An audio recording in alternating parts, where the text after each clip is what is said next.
ओए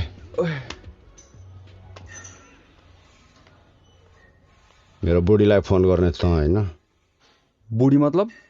बुढी मतलब हजुरआमा खुप्री परेर दाँत फुस्केर भन्ने होइन, मेरो स्वास्नी जसलाई मैले बिहा गरेर सिन्दुर हाले नि, त्यो जसलाई मैले हनीमुन हान्नलाई पोखरा लगे नि, त्यो बुढी।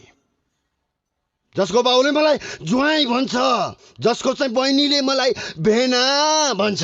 ए छैन कि सरी मेरो साली छैन। जसलाई मैले बुढी बोकाएपछि त्यहाँबाट निस्केको बच्चाले मलाई ड्याडी भन्छ, त्यो बुढी। बुझिस्? बुझिनास्? ए अझ बुझिनास्? तँलाई म मजाले बुझाइदिउँ? बुझाइदिउँ। यार बुढी भन्या नि, व्हाट इज बुढी भनेको के हो भने नि, बुढी भनेको यो हो, बुझिस् नि? सुन, अबदेखि मेरो बुढीको फोक्सीमा फोन बज्यो भने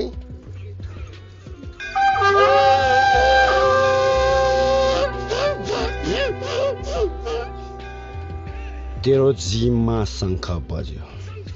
अनि अर्को कुरा सुन, मेरो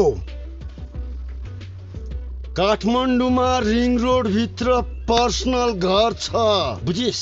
तँ खाते जस्तो होइन म। काममा जा। हुन्छ।